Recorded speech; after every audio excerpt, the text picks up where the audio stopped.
Hello fellow brewers, it has been 10 years since I made a brewing video, so I thought it was time for a little but long update. So many things have changed in my process to try and create better beer. I will leave a link to the original video in the description, so if you haven't seen it yet, maybe check that out first. At the end of the video, I will reveal what the biggest upgrade was for my brewery since 10 years ago. Try and guess what that is if you want. Anyway, grab yourself a homebrew and enjoy the video. Thanks for watching.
Here's one of those dough balls that you're trying to avoid. Just gotta break them up. Alright, we are mashed in, but my temperature is slightly high.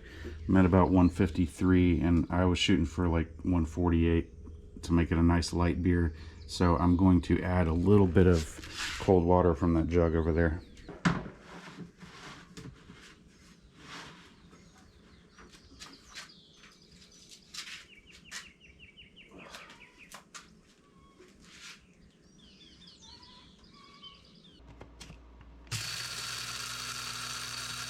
Alright, the coffee is brewing, but it's been almost 10 minutes since we mashed in, so first we're going to check on these lion hunters in here, aka glorified couch potatoes. Oh, that's the time to check on the pH of the mash, girls. What do y'all think? You want to check on the beer? They love beer.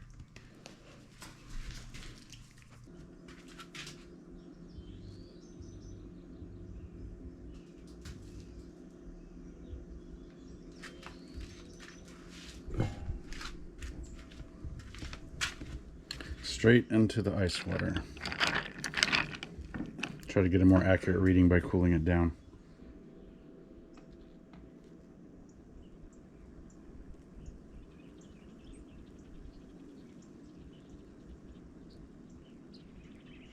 Alright, so we're at 5.5 and you're looking for a pH of 5.2 to 5.5, so we are within range.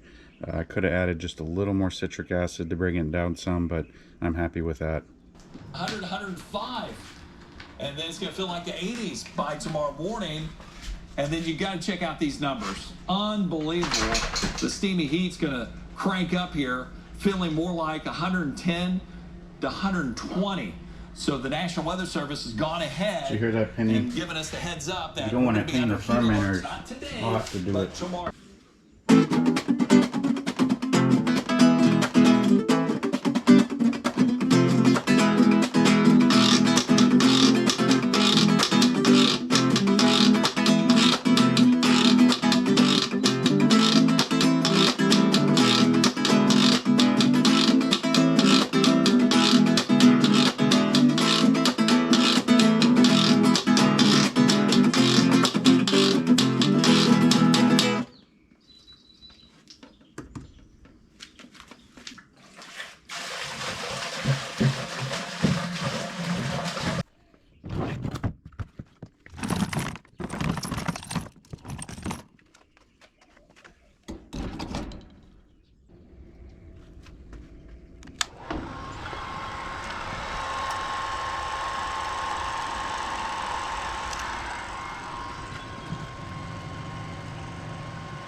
All right, so while we get moving with the lautering process, I'm going to explain something I used to do that I don't do anymore. I used to use a Herms coil in this hot liquor tank. So I'd leave the hot liquor tank filled with water, have the Herms coil in there, and I would recirculate the mash wort through that coil and back on top of itself. And then I could maintain the heat pretty well through that Herms process. But I just found that this cooler works so well. Like, it's been over an hour and I wanted it at 148 and it's only dropped 2 degrees. So I'm pretty okay with doing a single infusion mash with this cooler and bypassing all that extra work that I used to do.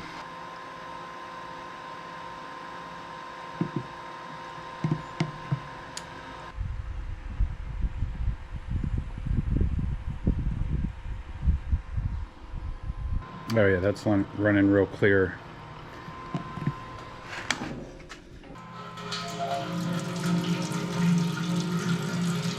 All right, the sparge water is almost up to temperature. We're going to transfer it into this hot liquor tank, add our citric acid into there to lower the pH. That lowered pH sparge water is going to go on top of the grain bed. It's going to fly sparge down from the mash tun and into the boil kettle here. Let's see how it's looking in the boil kettle. Oh yeah, nice. Smells amazing. Clear wort. Oh my gosh. I don't know if you can see this, but the goats know it's brew day. They can smell it. And their favorite thing is to get a treat, which is the spent grain in the mash tun.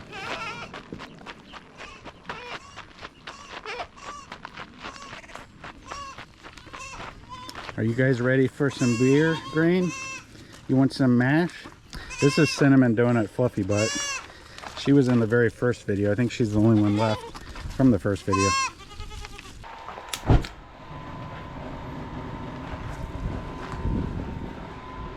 All right, I got the water transferred over from the Brewzilla into the old hot liquor tank.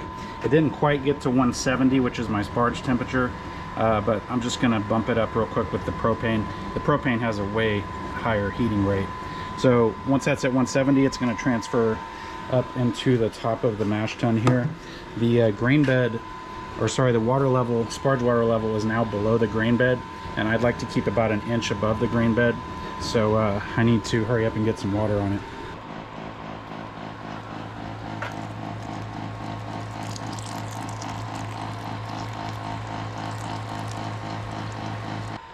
All right, all the sparge water has been emptied out of the hot liquor tank. It is in the mash tun, so I'm gonna get this closed up and just let it drain into the boil kettle over here. Oh. See, that's what happens when you film stuff. All right, crisis averted. There we go. Let me turn that back on and shut the camera off. I'll see you guys back here in a little bit once this boil kettle gets a little higher and filled up. Hey, while we got the boil kettle preheating and we're waiting for the water process to finish, why don't you guys try to guess what the heck this little rod is that's sticking up in the air above the boil kettle. You'll know in a little while, but see if you can guess for now. Usually there's no downtime in brewing. If you do have downtime, there's probably something you could be cleaning. So I need to clean this refrigerator because I haven't fermented in it in a couple months, so it's pretty gross. There's some mold growing. So we'll get that cleaned up while we wait.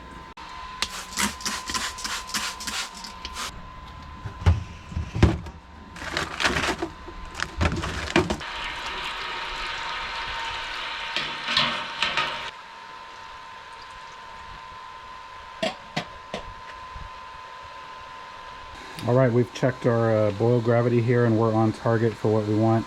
I did check the final runnings and we're below 1.010, so I'm not getting tannins out of the grain. So it's time to go ahead and shut this pump off. And we're going to take this grain out to the goats because that's their favorite part of the day.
All right, we have reached the boil. I'm going to watch it closely. It's going to really want to boil over in the beginning.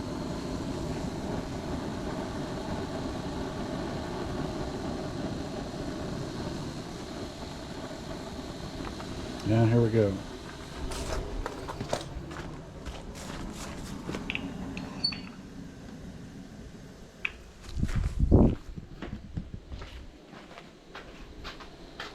Yep, not today. Got you this time. Liberty hops.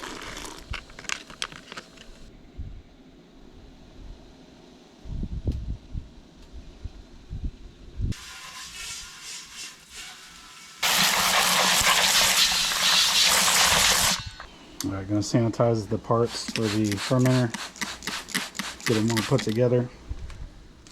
I'm also gonna put some star sand in here and water and get it nice and sanitized. One trick I learned is you always orient your handle here with the pickup tube inside the fermenter. That way when you turn it, you know which orientation that's in. So when you keg the beer later, it makes it easier.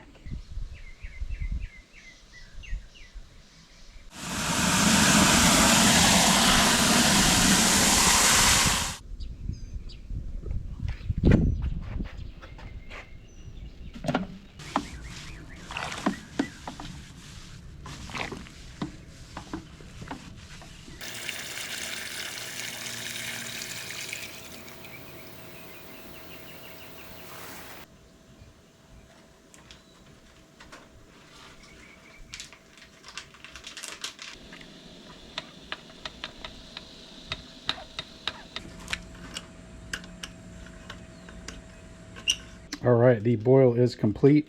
We have the plate chiller hooked up. This is a much more efficient chiller than what you saw 10 years ago that I had, that old coiled wort chiller.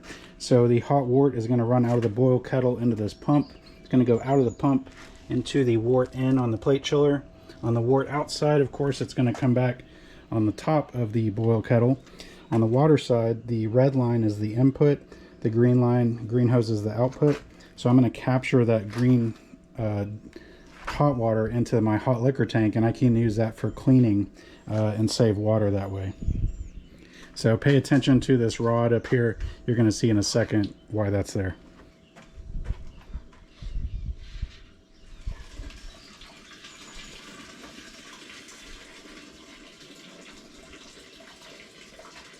Alright, so if you guessed that this rod up in the air was to hold the hop strainer or hop spider, then leave a comment. I'm going to cycle this hot wort through the plate chiller line and the plate chiller itself for a few minutes just to make sure it's fully sanitized. Then I'm going to start introducing the water to cool it off.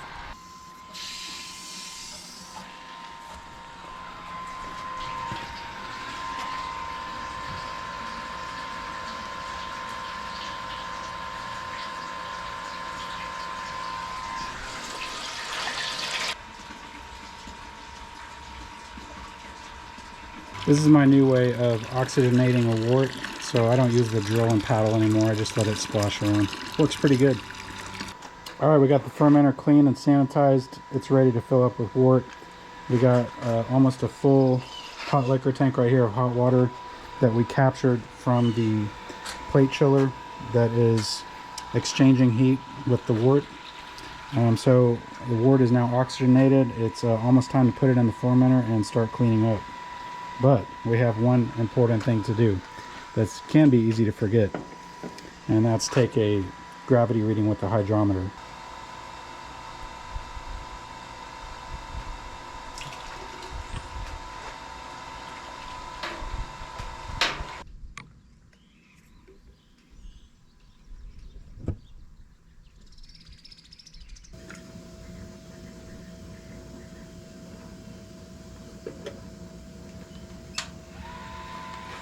Since it's so hot here today, the groundwater is hot too.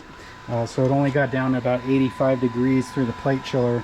So this wort's coming out, it's just not cold enough. What I'm going to do is put the whole fermenter in the fridge and let the fridge get it down to pitching temperatures around 50 degrees. This is also heating up right now to about 160, and I have a, like you saw earlier, a full hot liquor tank of hot water here to clean with. I use PBW And then I do a hot rinse of just pure water after that, and that'll go through all the lines. It smells so good in there. I'm going to dump this out, and then we're going to put fresh water in here with PBW.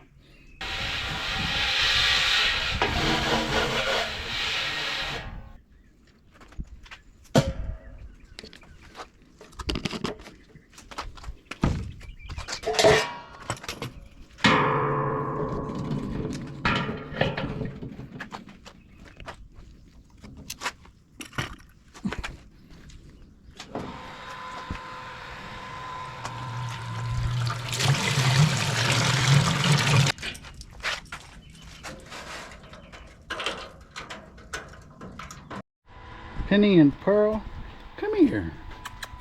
Did y'all come to help brew? The brew day's almost over though. Y'all stayed on the couch all day? Oh my gosh. Alright, so right now we're running the PBW cycle.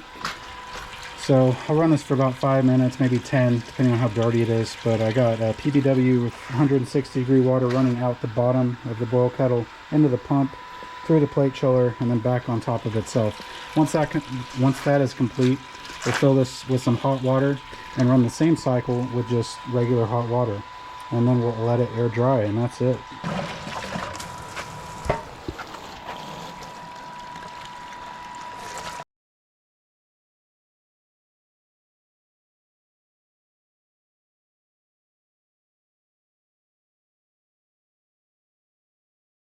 The wort has come down to pitching temps, so I'm going to go ahead and put this in here in the wort and get myself a homebrew.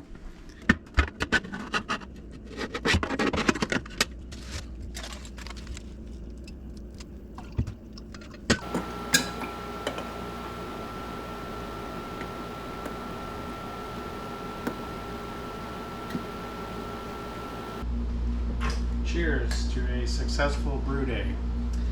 We'll see you guys in about 12 or 13 days for the next step.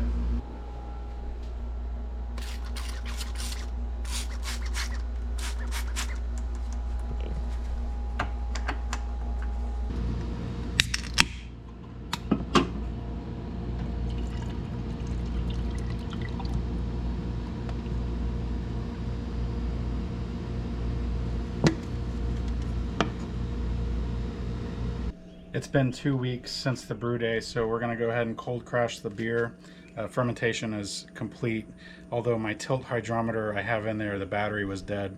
But I just know after 14 days that fermentation is going to be complete with that 3470 yeast.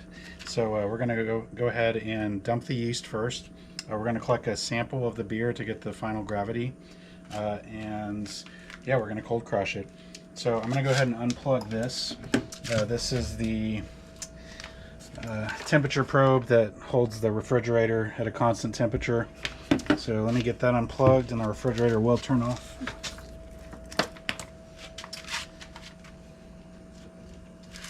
Okay, so I'm using Star San, and I also use alcohol to sanitize everything with, because at this point we can get infections since fermentation's already over. Okay, and then you're probably wondering why this nasty tennis ball is here. It's actually filled with pennies, and it's gonna act as a weight that's gonna hold this plug in place on top of the fermenter, because as you cold crash, a vacuum is created, and so it'll suck in oxygen, and oxygen of course is one of the worst things for fermented beer. So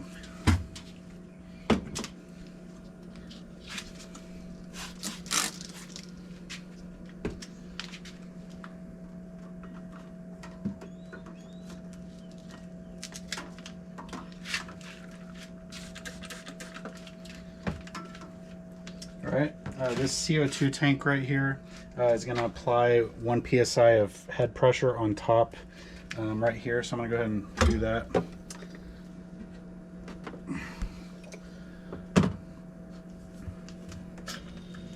Okay, so we have a little pressure coming into the top of the tank. Again, that's to keep oxygen from going in and running the beer. So I'm going to go ahead and first dump the yeast.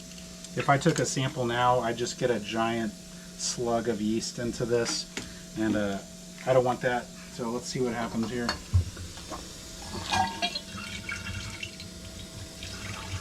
See, it's trying to punch through the yeast cone. I'm going to turn the CO2 off for a second.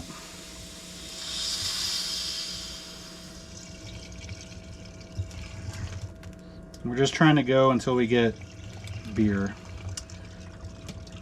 We don't want to waste any of the beer.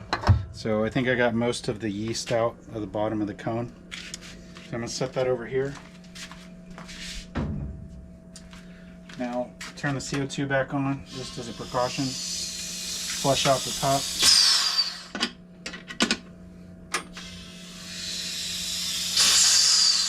Any oxygen that might have gone in there just got kicked out the top. So now we'll go ahead and take our gravity sample through here. Whoop, got too much yeast.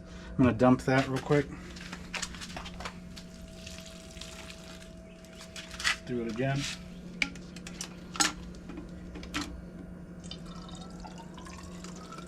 There's some pretty beer. All right, and I can tell already, once these bubbles go away, I'll be able to get an accurate gravity, but I can tell already that it's finished fermentation. So now I'll do one more flush of the CO2. Sanitize this plug again.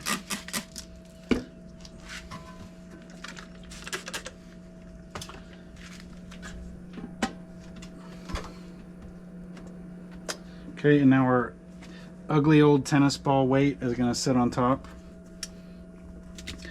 And now I'm going to turn the refrigerator on with, and it's going to cool it down to as cold as it can get it. And we're going to leave it there for 2 or 3 days just to really cold crash and remove any yeast that's in suspension. After that, it's kegging time. Welcome back. It is a few days later and the beer is cold crashed and it is kegging day. I'm going to explain what we're doing real quick. We have a CO2 pressure going on top of the fermenter to push down on the beer and make sure no oxygen touches it. This line that's hooked up to this tri-clamp right here is feeding the beer into the keg from the bottom up. And then the gas that was in the keg, which was CO2 that I filled, is getting purged out through this jug right here. One quick note I learned through failure is this line usually has oxygen in it, of course, when you first hook up the beer. So I just undo this tri-clamp right here just slightly when I hook it up. And then this keg was filled with CO2, so I let all of the gas come out of the keg through this line to purge the line of CO2. And once it all spits out here, I go ahead and tighten this, and then I can open my valve to let it start. So we'll see you guys in a few weeks when it's ready to taste.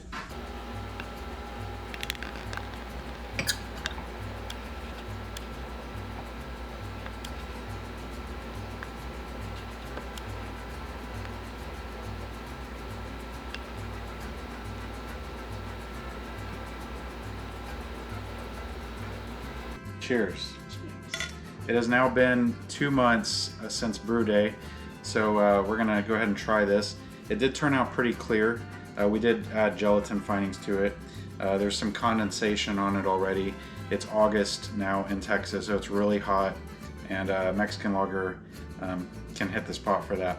So we're gonna go ahead and smell it. What are you getting from your smell test? Kind of florally to me. I could see that. Yeah, to me there's not a lot going on with the smell. I can tell it's kind of Pilsner based, maybe a hint of corn, but I may just be thinking that because I know I put corn in there. Let's go ahead and try a sip.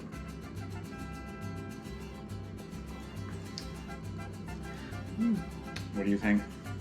It's very crisp, very smooth actually, like hardly hoppy at all.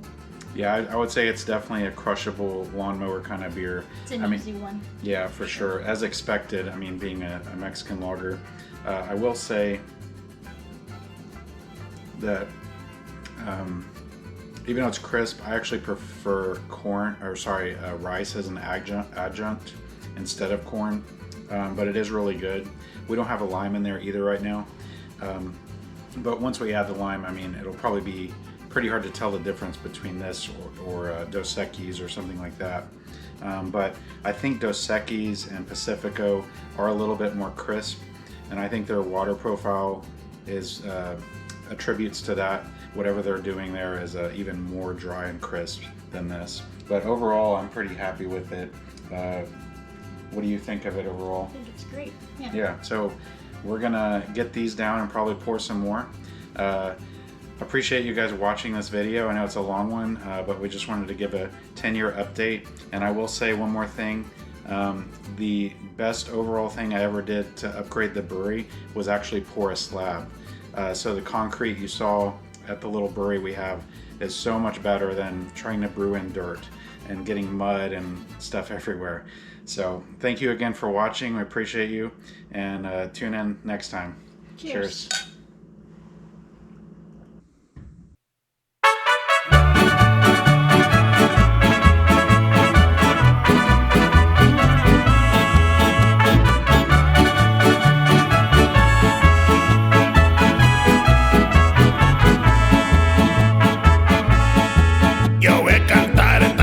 Yo voy a cantar esta canción para mi gente.